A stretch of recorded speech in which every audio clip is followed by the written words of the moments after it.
So things that, what's a ratio? You're going to need to know this. What's a ratio? Comparison to quantities, right? Comparison to quantities. What's a proportion? A ratio equal to a ratio, or I did say, you could say, fraction equal to a fraction will work. What I don't want you to do is write 1/3 equals 1/3 as your definition, which is a fraction equal to a fraction. I want you to state ratio equal to ratio or fraction equal to fraction. Okay, so when we talk about the application of proportions, we have this, we're going to look at, the first example is we're going to look at shapes, okay? And in this shape, if you will, we have two triangles that are not equal, but what they are is the sides are, corresponding sides are proportional. So if sides are proportional, we can set up a proportion and then solve for unknown pieces in the triangles. When we set up proportions, typically what I do, and there's multiple ways you can set them up, but typically what I do is I would take a look, and we have to pay attention to the order of the letters. So if A, B, C to D, E, F, that means AB, this side here is not equal to, but is proportional to DE. And I have the picture drawn such that BC is to EF. It's not rotated in an awkward position where you have to think about it. It's pretty straightforward in this case, but you want to make sure that if you look at AB, that matches to DE. BC matches to EF, and then AC matches to DF. That's important to make a note of. So when we look at that, we're going to, what I usually do is set up a proportion this way. I just say, I'm going to write two ratios, and in that, I'm going to take the ratio of a comparison of the big to the small, and then set it equal to the big to the small, okay? So I'm just going to write that in case you're looking at that. I'm going to write a ratio that's big to small, but I want it to equal not small to big. I want it to equal the same order, if you will, which is big to small. So big to small is equal to big to small. Now you don't have to write that, but that's the order I'm going to go. People will get a little confused if they go big to small, small to big. You can mess some things up. So when I do this, I look at BC is from the big side. So BC, which is 20, is going to compare, BC has to compare to which side? EF, right? Because BC compares to EF. So sure enough, they give you an EF. So 20 compares to 15, which then is equal to big to small. And what they're stating is the big one is the AB, unknown. So AB is over. Now, if you put X, that's fine there. But AB is what we're looking for. AB has to compare to DE, and sure enough, did they give you a DE? They did, which is 9. So they're not going to give you random unknown parts that don't match. They're going to give you like this compared to this one compared to that one, and then we solve a proportion. I would not cross multiply here. We talked about proportions and cross multiplication. Why don't I cross multiply here? Anybody know why? I talked about it in Algebra 1 for sure. But I don't cross multiply because the variable is not in the denominator. So if I cross multiply, I create two steps for myself. Meaning, I multiply AB by 15, and then I have to divide by 15. There's nothing attached to the AB, so don't cross multiply. Just get rid of the 9 by multiplying both sides by 9. And then we go that route. So we can reduce that, right? And so we have AB equal to 5 goes into that 3 times, into that 4 times, and then 1 and 3. So AB ends up being 12 for us, like that. So then we take a look here. It's the same picture, just now they create some extra variables in there. And so they say AB. So in this case, okay, you're going to look, they give you AB, so we could say 5x plus 3 compared to, they should give us a DE, big to small. DE is 4x, equals BC, which is the big, so we'll write that on top, x plus 1 over, and then EF, they give you is just unknown x, right? Unknown x for there. Keep in mind, you could go small compared to big. You don't have to go big to small, it doesn't matter. You can go small to big, but if you go small to big, what does it need to equal? Small to big. You keep the order the same. Now this one, a lot of people got this correct on the test. When I say got this correct, what they did is we had a quadratic on the test. Do you remember that quadratic?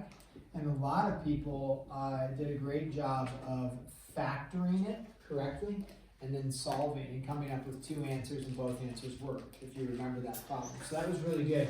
I was impressed that most people answered that correctly. So here, in this case, we're going to get x squared minus x is equal to 0, just by bringing the 4x squared over, bringing the 4x over like that. This one, pretty easy to factor because we just look for what they have in common. So we don't have to do a big parentheses. We go like this, and we go like this, and we go like this, and then set each factor equals 0. Let me put it up here so we can make sure we see. X equals 0, and then x is equal to 1 when you solve. You want to check, does x equals 0 work? That one seems like it may not work. And sure enough, you plug it in. If you plug it in here, you get out 3, you get out 1. So those are values. But if you plug it in here, that means DE is equal to 0. If you plug in 0, can you have a length of 0? No. So does 0 work in this case? No.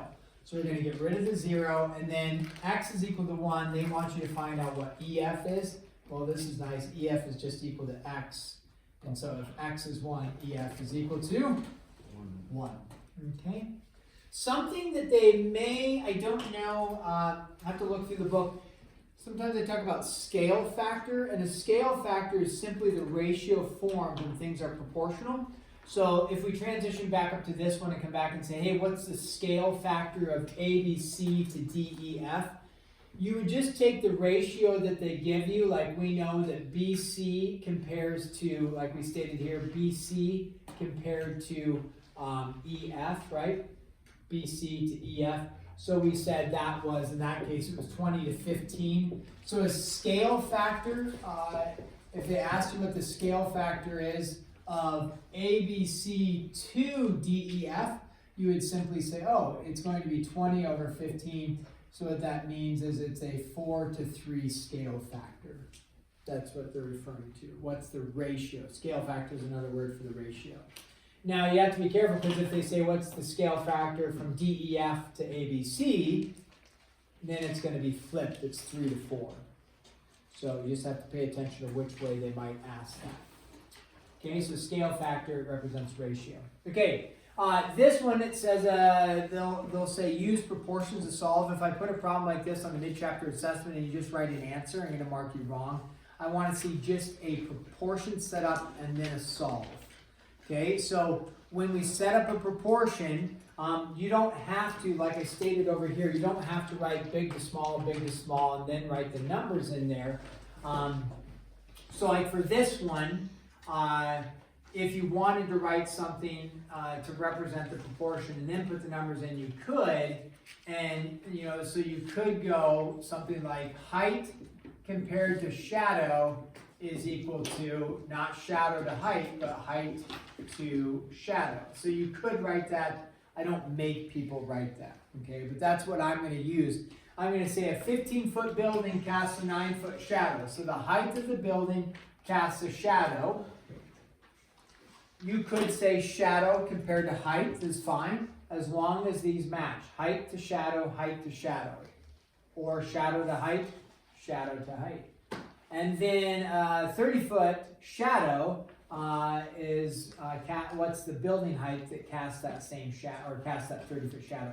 So you just plug in, you say, okay, a 15-foot building gives us a 9-foot shadow. We could refer to our shadow expert, Harry, in the back there. He knows all about shadowing, yes, and what the sun does. So, your picture, your drawing. Oh, yeah. How quickly you forget how awful it was.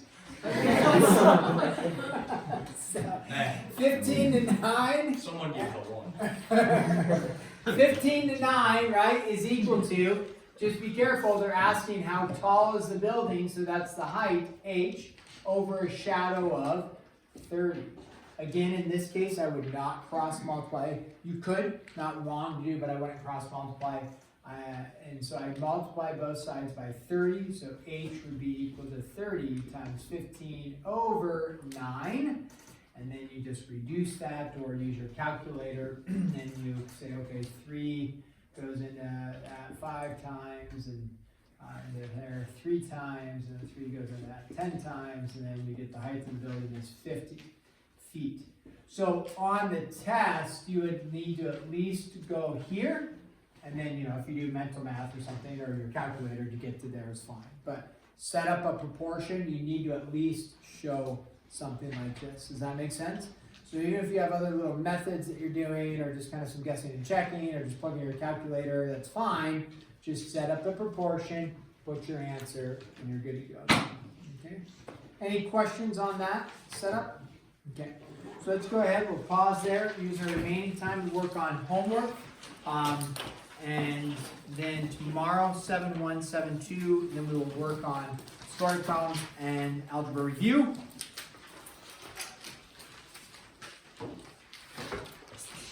I think that's it. Boxland Social on Friday. Is everybody lined out for that? Make sense? Any questions? Because we have some freshmen in here that may not know. Happy to answer questions.